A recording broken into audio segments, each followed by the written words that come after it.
hand on my heart, I can say that 2023 was the best year of my life professionally, but one of the hardest years mentally.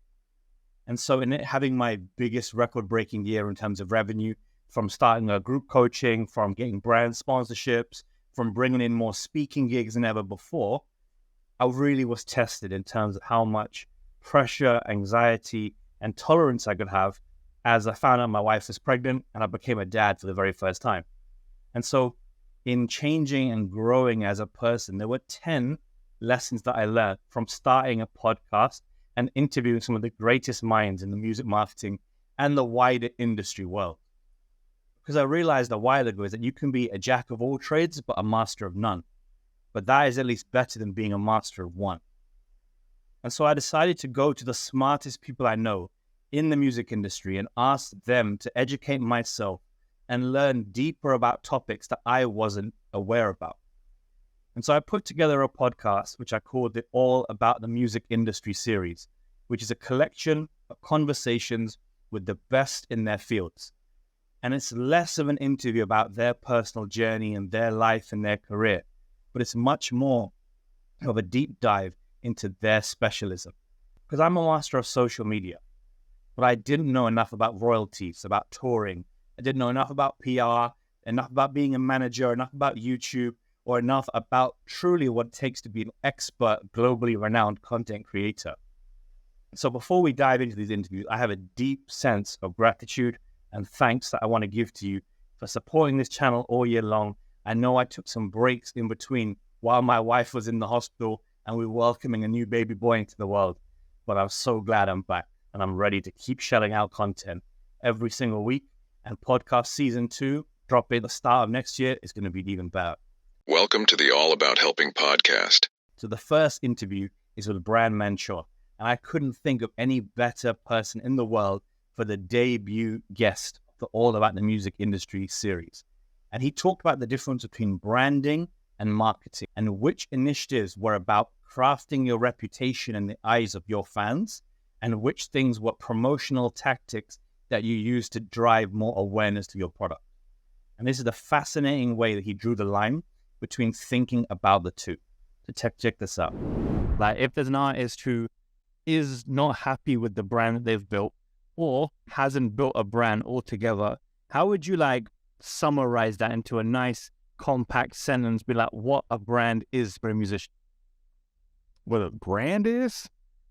I mean, to me, the brand is just no different than your reputation.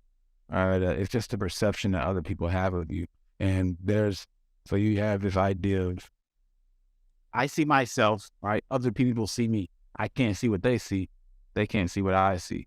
Your goal is to get in between that, intercept it, create a perception, right? Control that perception between what they see and what you see of yourself.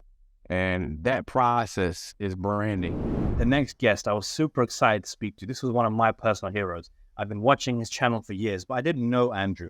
So I asked for an introduction to him from our friends at DistroKid. And I was just super gassed because in my 9 to 5, I run ads. I've been running, Facebook ads, YouTube ads, TikTok ads for years. But I wanted to speak to an expert who's used that to drive streams and not only just awareness and clicks. And in understanding that his philosophy around ads is about building long-term, I thought this was an amazing way to see the return on investment from what you pay into ads versus the payout from Spotify.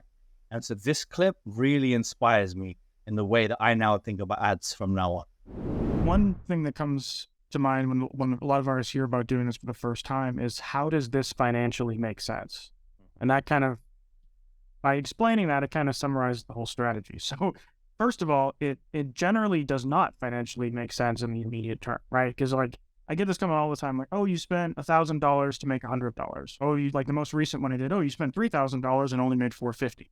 And the thing is, what most people don't get is the biggest benefit of an ad campaign is not what happens during the campaign, is what happens after. Oh, okay. When you promote a song, if you get 100,000 streams during the campaign, I would, just based on estimates, I would say that 6 months from then, you'd have at least 200 or 300K, but more likely 500,000 plus. So you're getting you get 100K during, you're going to get a lot more after. And the reason is, even if you don't get on any algorithmic playlist, which is usually one of the goals of running a campaign like this, is you're getting a lot of recurring listeners long term. Because every time you get a save or a playlist ad, those songs are now kind of embedded into that new fan's life in some way. And you'll be seeing an impact from that campaign for like a year in the future. You should still see at least some ripple that campaign, even if it's not massive. So even if it doesn't make financial sense a year into the future, which I have had several songs that actually profit just from the Facebook ads to Spotify thing. Episode 3 was all about rollouts with Amber Horsburgh from a company called Deep Cuts. She'd had a long history of working in record labels like Downtown and others, and I really knew that she had a 360-degree understanding of marketing, not just social media, but all the other channels, from press to radio to everything else. And so I wanted to unpack with her, what are the other elements you need in a song campaign other than just social media? And she gave me this amazing acronym she calls the Praise You method. And I'm not going to ruin it. I'm going to let Amber explain it in her own words, because it makes crystal clear sense once she breaks it down. The way that I structure releases is around a concept which I call the Praise You method. Praise You stands for the 7 most influential gatekeepers in the music industry.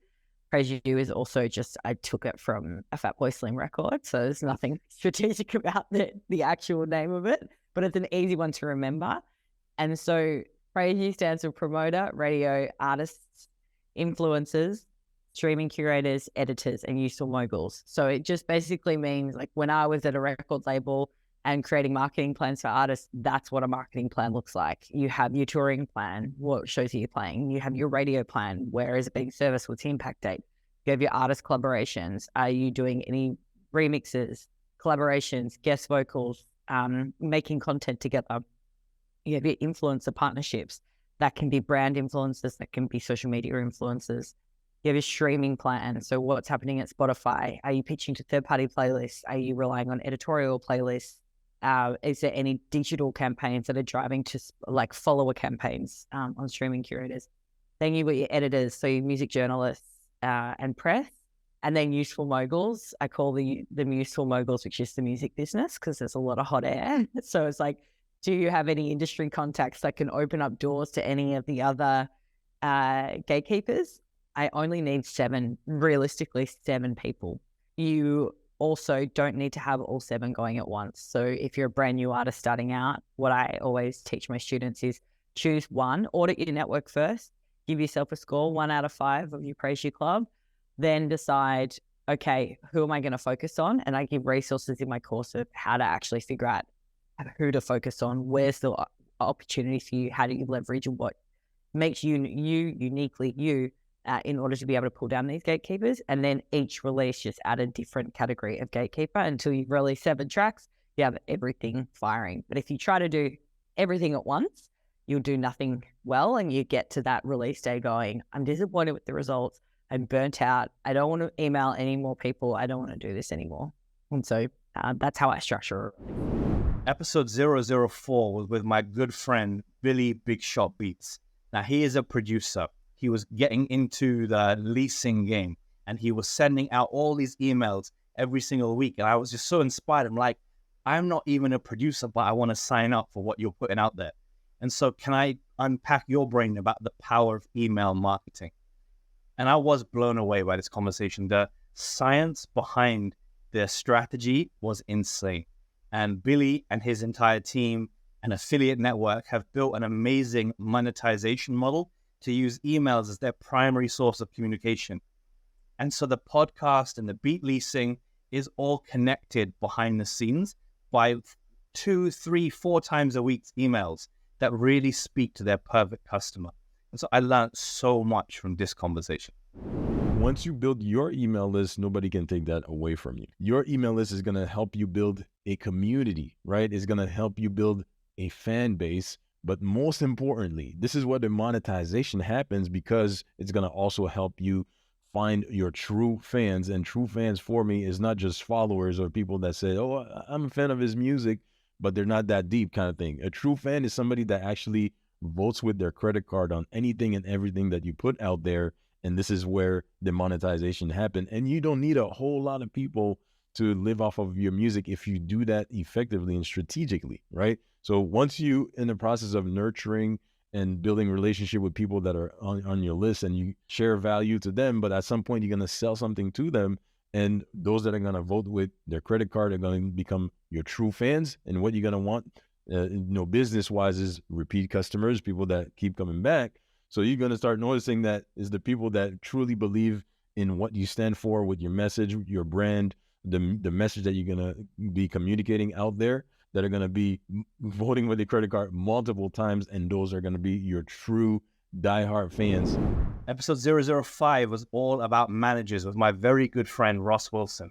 So Ross had been a client of mine. I'd worked with his artists back in the day. We've become friends. We've seen each other at events. And I really wanted to understand, like, for a manager who's worked with so many different artists, what's the good, bad, and the ugly? Like, beyond those typical questions, how do you find a manager? What does a good manager do? What does a bad manager not do? I wanted to go deeper and really tap into the mindset of what makes a good artist manager. His answer was really all about caring. And it's a deep sense of empathy and togetherness and unity with the artist that powers their journey. I think a lot of artists think that managers are booking agents, and we're not.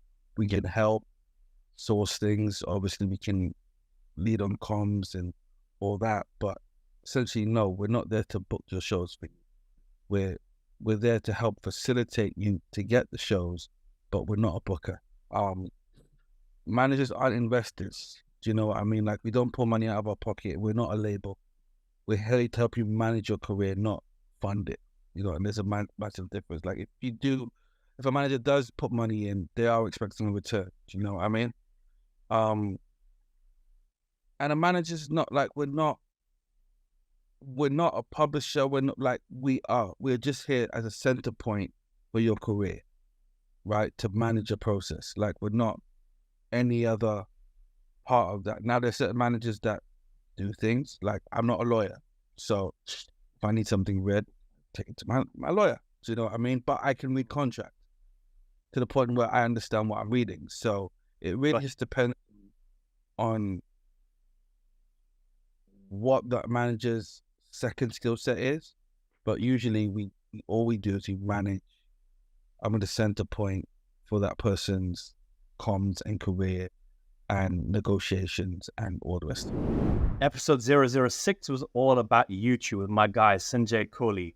And he works so closely with the YouTube music platform.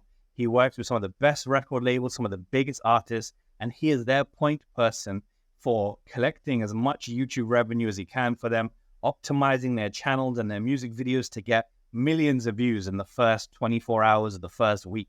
And so I wanted him to give me the tactical and the strategic decisions that go into really building a fan base on YouTube.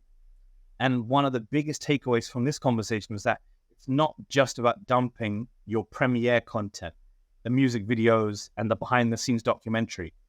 It's all about giving a cookie of reward to your fan to keep them coming back for more. And then they're hungry for the big piece of content when you do drop them less frequently. And so in this conversation, we spoke about wanting to put your content on big channels versus building a legacy on your own channel, which is a thought that I'd been contemplating for years. I want to ask this in the interim. Do you think artists really judge themselves too harshly on the views they get, and they're more inclined to upload a video onto the likes of a Grime Daily and SBTV and a Link Up TV rather than build longevity on their own channel because they're worried about looking stupid with 300 views instead of 300,000? 1,000,000%. And the artists I just gave you the example of, we had that conversation multiple times. You're paying these platforms, all credit to these platforms, they've broken artists and, they've done incredible things for the culture and the industry as a whole.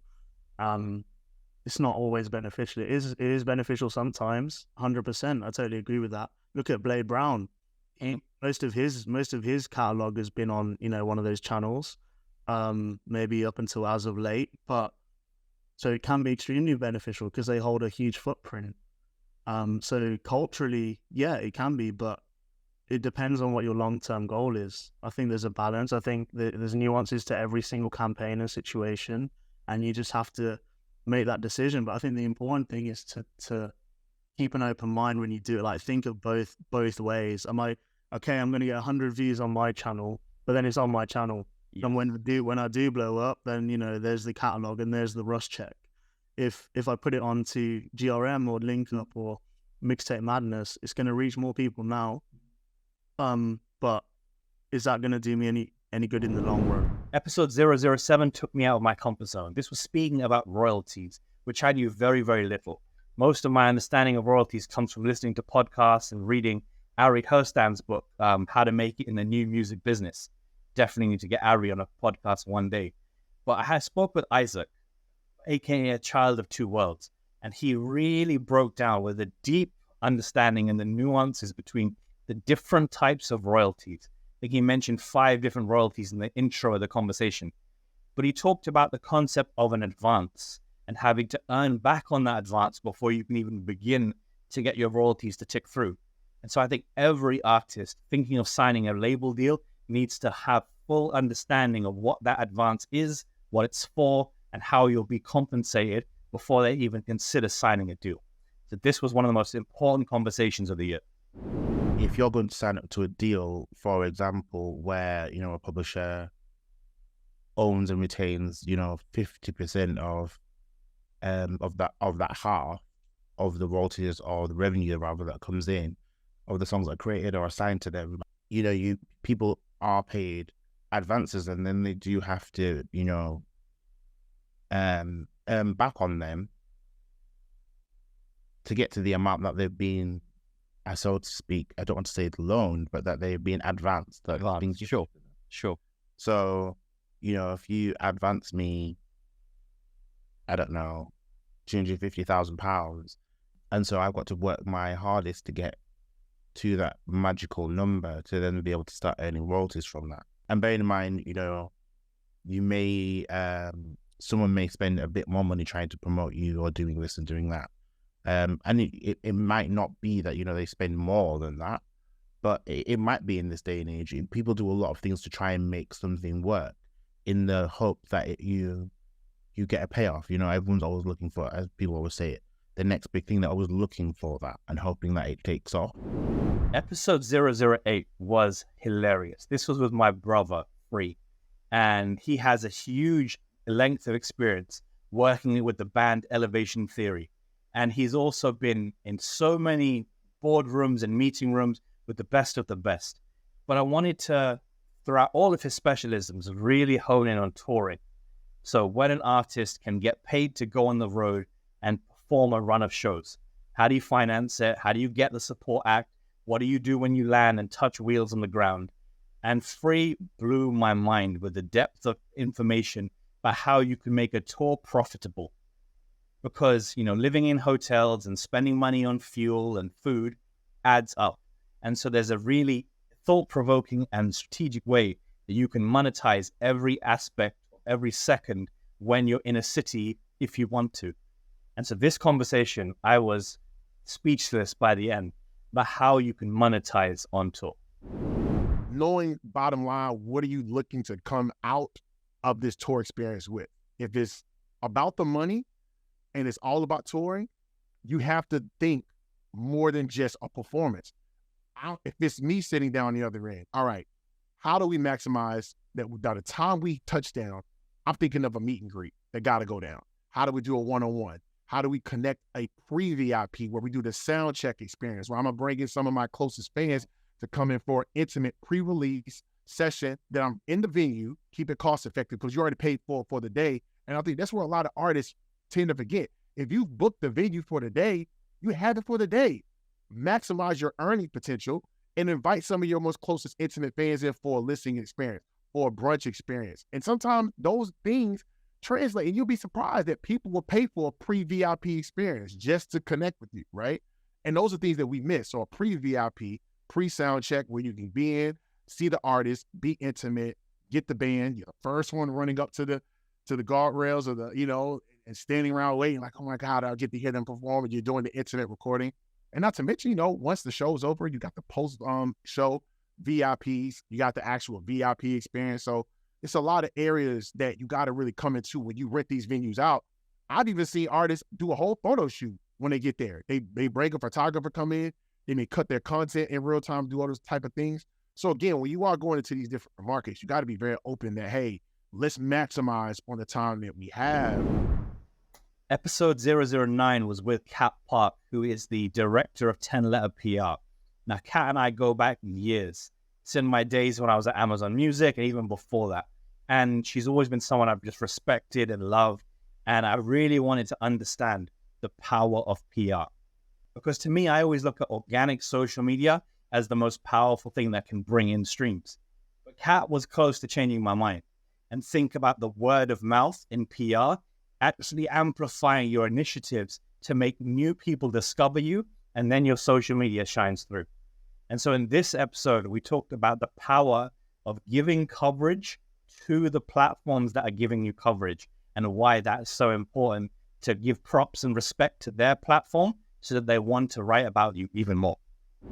When I'm trying to basically sell you and, you know, kind of develop this relationship between you and a journalist or you and a platform, like they really need to know that it makes sense for them, and that if they're going to give you their coverage, they need to know and feel that it's going to be worthwhile. So I think that the other, like, it's a two-way street, right? It's a relationship. Like, you can't just expect the world from everybody else. Like, you've got to give it back too.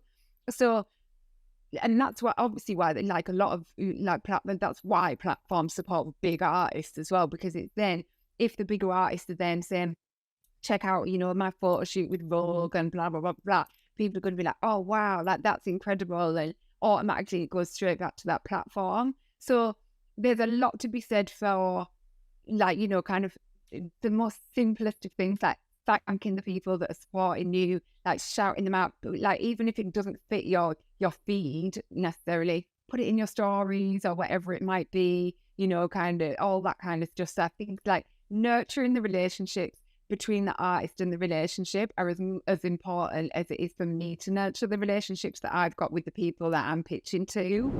And last but by no means least, episode 10 was with Anti-Profit. He is a masked creator who does not reveal his identity, and he talks about an array of topics in society, from politics to race to religion to culture to really the impact of education as well. And he's one of those creators who can be quite polarizing. You either love him or you hate him. He's a classically trained violinist, and he was a professional earning his money as an orchestra player. And so we pivoted around many different topics, but content was one of them, and how you as an artist can create the best content that can go viral. And he grew something crazy like 0 to 100,000 followers in a little over 8 weeks. And he showed how you can do that too with his step-by-step approach. And so this was a phenomenal interview. And if you've liked any of these little snippets so far, you can find them all under the All About Helping Musicians podcast. We're on Spotify, Apple Music, YouTube, and all other podcasting platforms. Find these interviews. They're all numbered correctly, and the timestamps are here on YouTube, so you can jump to that moment in the conversation where the wider context of this clip is playing. What I did and what I would recommend to any new creator is to start things off by simply recreating trending content. And that's very easy to do. All you need to do is to pick 5 hashtags in the niche that you're going to try on. Type that shit into Instagram and then pick 10 trending videos under each of those hashtags that you intend to not just recreate, but do something better than the original trending video does. And this could be in the realm of, you know, adding subtitles if the original video did not have subtitles. This could be in terms of production value. Again, this is something that I even did with Anti-Profit. I invested in a nice camera, nice lighting, nice setup, because production quality is something that's important to me. But you can lean into kind of figuring out what that first line in your video is going to be. If the trending video that you're working with has, you know, an okay line, but you feel like you can make it spicier, make it spicier. Any of these different areas are places where you can basically go farther than the original video went. And then once you do that, and you go to post it on your social media, all you then need to do from there is copy and paste the hashtags that you took from the original video and put them in your video. So really, when I was getting started out, I just did exactly that. I picked like 5 hashtags. I found those 10 trending videos. I recreated those for myself. And I did that honestly for about, how many weeks? Probably 4 or 5 weeks. And at the beginning, I'll be 100% real with you. For the first like week and a half, 2 weeks, I literally just like said the exact same script from the videos that I was copying. I literally just, I was like, okay, they said this, I'm going to say the exact same thing. But obviously that was not very artistically like gratifying, and I felt a little bit slimy doing it. So I was like, okay, this isn't really for me. But what if I took the first line of what they say in these videos, and then I kind of just riff from there and kind of make it my own? Again, from the bottom of my heart, I have a deep sense of gratitude and thanks towards you and every other listener of this channel for supporting, showing your love, your care, and your attention. Without you, it wouldn't have been possible. And the growth this channel has received has really inspired me to kick things up a notch in 2024. Podcast Season 2 is already half recorded. My team are editing those episodes right now, and I can't wait to start dropping them in the beginning of January. We've got Adam Ivy as the Season 1 opener, and I don't want to reveal any of the other guests, but there's going to be some really thought-provoking, intelligent conversations about the future of the music industry happening here inside the All About the Music Industry series. So with that said, I want to wish you the happiest of ends to your 2023. I hope 2024 is your best year ever. I still have more content to drop before we close out 2023, but I'm grateful that you're here to just hear some of the interviews that I've done this year, how proud I am of these conversations, these relationships, these friendships that I've built with these amazing guests. I learned so much from speaking with them that I feel like I've developed as a person. It was almost like a therapy and a consulting session all in one. And so I hope the full interview that you see inspires you too.